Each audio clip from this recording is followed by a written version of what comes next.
Hello, YouTube. Ralathar Renar is here, and today I think we're going to talk about the state of gaming in 2026. Now, if you look online and you read other people's opinions, hear things people commonly say, it's very pessimistic. There's lots and lots of negativity. There's no real need to go over all of that again. We kind of already know why people are upset with the industry in various ways. You've got like job turmoil going on. You have people who have conflicted views over AI. Um, you have like different like layoffs and mergers and companies going under, games being canceled and stuff like that. Um, the industry is definitely going through.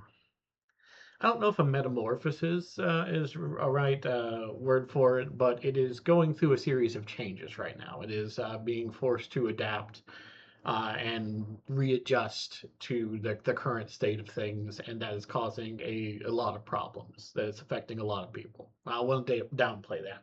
However, as far as like just an end user is concerned, the state of gaming is honestly incredible in 2026 now. Even if you don't have like a good computer, especially PC gaming, like middling computer can play 90% of the things that are coming out, if not more. Like most things are not really graphically intense and require the highest setting to look good and everything.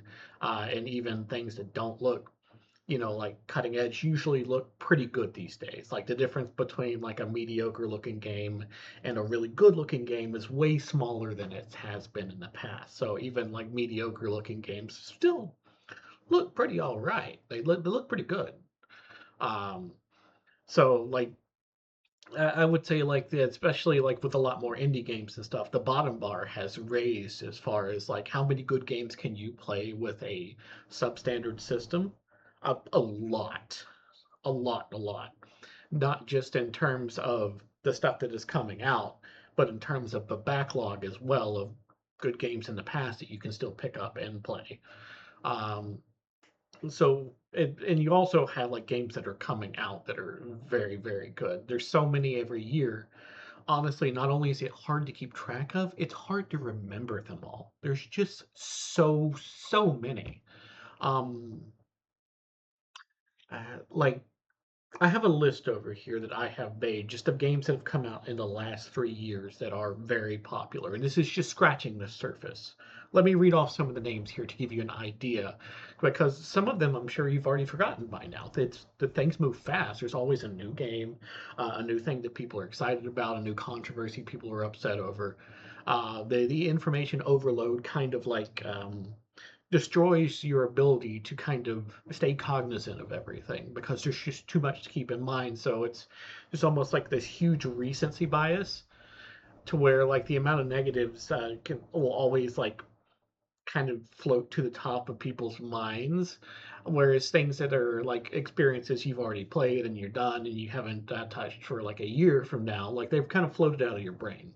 And this is something I want to cover in another video one day. Is This is something I believe that has also happened in anime as well. Is it's hard for you to have like the classic, the masterpiece that just stands heads and shoulders above everything else and lasts for years or decades because there's just not that much room in your brain for something to stand out that much anymore.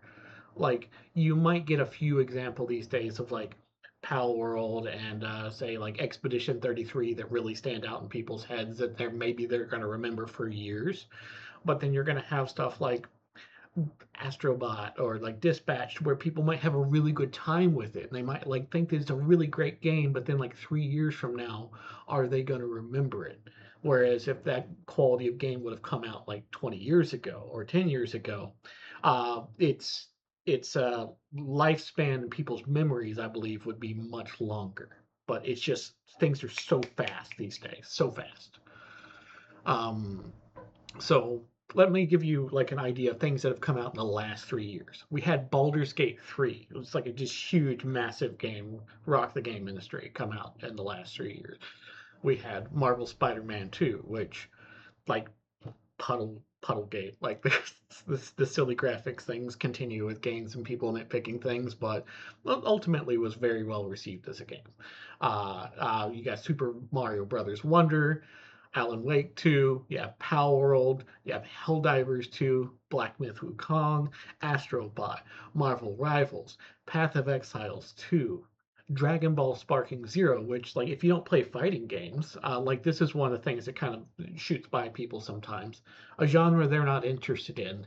It's easier to forget stuff that you don't really care about yourself. Like, if you only like RPGs, then why are you going to care about a fighting game? But it was a big deal. Dragon Ball Z Sparking Zero came out, and like this is one of the biggest games that fighting has had in recent years. Like because it got more casual people into it. It was very spectacle heavy. You're drawing on a rich IP people are very invested in. So like it was a big deal and very successful. You got Expedition 33, of course, which we'll probably talk about more another time, but very successful, very well liked. Um, you've got Monster Hunter Wilds, which, despite its performance issues and everything, it's still a massive game that's very well played and was very successful.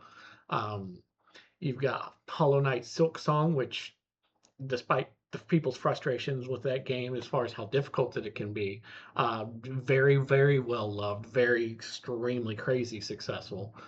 Battlefield 6 did very well. Hades 2, Kingdom Come Deliverance 2, Death Stranding 2, Ghost of Yotai, Split Fiction.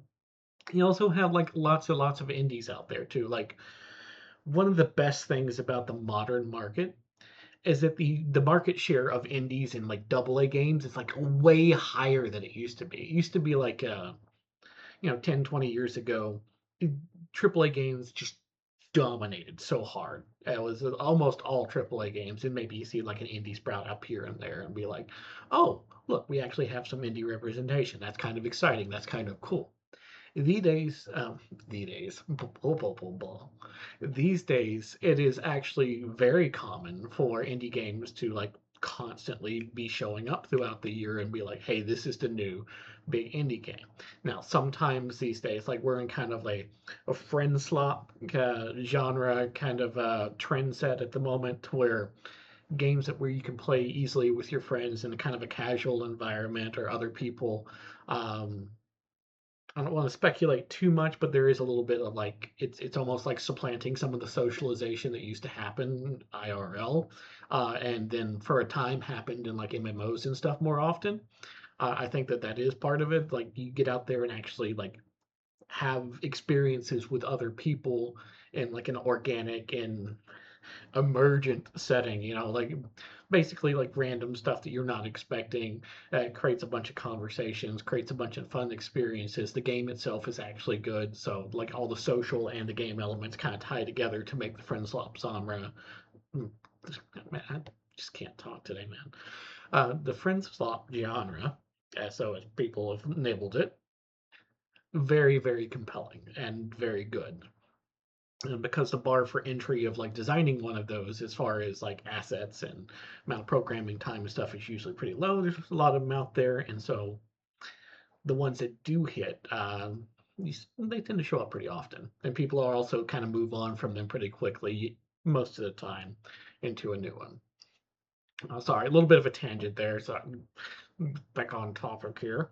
You have Resident Evil Requiem came out, it's very successful. 007 First Light, which had a surprising amount of negativity online about it, but then it came out and people seem to like it really well.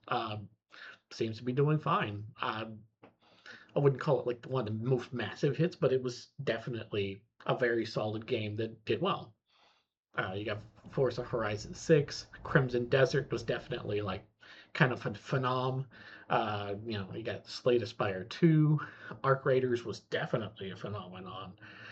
Like Mario Kart World. You got Where Winds Meet and Once Humans. Like there's like games that you can play like entirely free on this list. Some of them to where like that is also something in the modern age. It's a huge advantage that you wouldn't have had like 10, 20 years ago as games that you can literally just play completely free and have a good experience with And they do have monetization, but it's not like MOBA style monetization. Like if you wanted to play League of Legends back in the day, like there was always that constant pressure unless you were just no lifing it.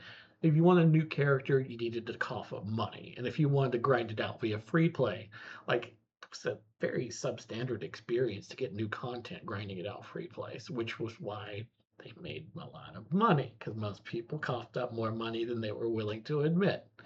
They'd be like, yeah, I spent like $50 on that game, and it'd be like $250 is the reality. But no one wants to admit that, and you got a lot of people out there being like, you can buy it entirely for free, like big asterisk. But then you have stuff like Where Winds Meet and Once Human, to where, like, yes, there is monetization. Let's not downplay that at all. But your ability to play more of that game for free is at a very high level.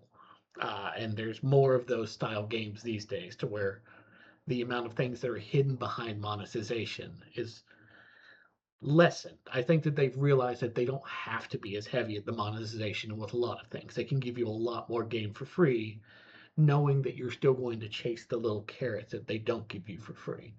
And free to play is always like a little dicey subject, but overall, I do think the health of free to play design in a lot of cases has improved. Um, Again, tangent. I'm not ADHD at all. Who would ever be?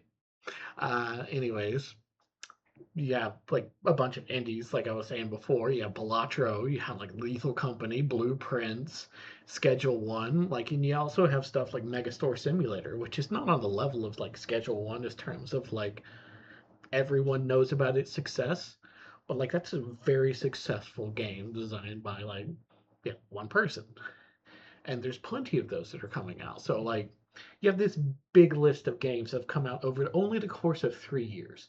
If you're interested in even like 20% of those, then you've got like 10 games over 3 years that are just like top tier, and that's scratching the surface. Like there's so many out there that are unknown that uh, and I will probably try from time to time to give a call out of like an older game or like a less known game on this channel. Uh, Give it its own playlist and everything. Keep it separate from like the topics and the jokes and like any like spicy videos that I might make and stuff like that. But so the state of gaming, as far as like an end user, even with all the negatives accounted for, is in a very, very good state in today's day and age. Doesn't mean the negatives don't exist. It just means that our positives are so high. I'm gonna have to like actually adjust this camera so that you can see me hands everywhere, so I'm just not like um, but the positives are so high that they outweigh what negatives that we do have. And I think that if you like look online too much and if you like get too much into online discourse, it can be easy to get very negative on things. And I think that's something I'm going to cover eventually. Um, Also, there's certain channels out there that are, I'm not going to mention them by name. I don't want to start any beefs or anything, but you already know channels off the top of your head to where if they make a video about gaming, there's like an 85% chance that video is negative. Very, very negative. And that's like their entire brand, basically. Like, it's almost kind of like a popular thing to do. But I don't think that it really treats the industry honestly and fairly. Not from a developer perspective, not from a end user perspective. Honestly,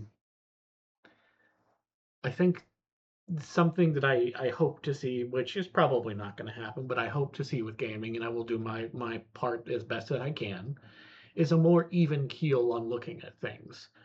Um, like acknowledging that the 7 out of 10 is a fun and good and solid game that you can have a lot of enjoyment with, and if it scratches your particular itch, it might be one of your favorite games. You can get so many hours out of a 7 out of 10 game.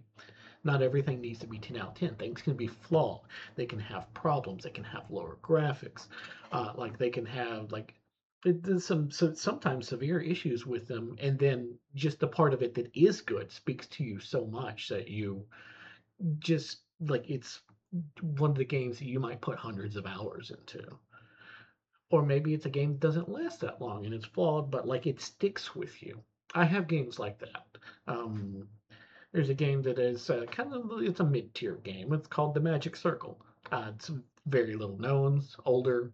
Um, it's got definite like gameplay issues and stuff like that. But as far as like the narrative and the experience of playing the game, that game has stuck with me. It is not the best game that I have played, but it is a game that stays in my memory because what it did do well was compelling. And I think in today's competitive age, people are like constantly trying to compare like this game is better, this game is best. They lose track of that and they hurt their own enjoyment of a lot of games and they limit like their Overton window of what they can enjoy sometimes.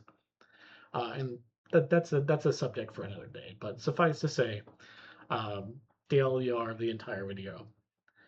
Gaming has its flaws these days, but honestly, I don't think that there's been a better time in gaming that I have seen since the NES days when I started.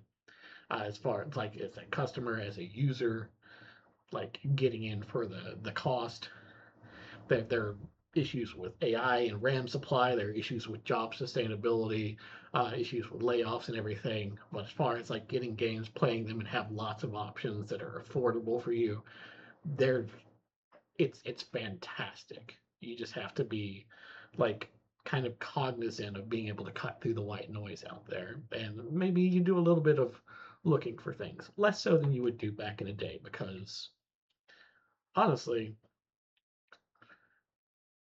we didn't have as much information resources back in the day, and also like the things were more set up between different consoles. PC's kind of like a conglomeration of things today, to where everywhere except for Nintendo is kind of broken down and put things on PC for the most part. Even Sony kind of relented on that and puts a lot of things on PC. And the people who go for consoles are usually the people who are invested enough in them to where they get a good return out of them. Um, but I think that's going to be all for today. I hope everyone continues having like a great time playing games and enjoying things. Like I'll be playing some Project Zomboid myself, probably some Total Warhammer 3 has come back up into my playlist recently. I'm still playing some Solasta here and there. Yet another Zombie Survivors is a game that is a Vampire Survivors like game. It's very high quality. It's a definitely like a lesser known one, but it's very good. I, I hope that you enjoy gaming as much as me and you have as many good experiences as me. And I think that 2026 gaming provides that if you're willing to cut through the white noise. So thanks for listening to me talk again, you two. Ralph Aranares signing out.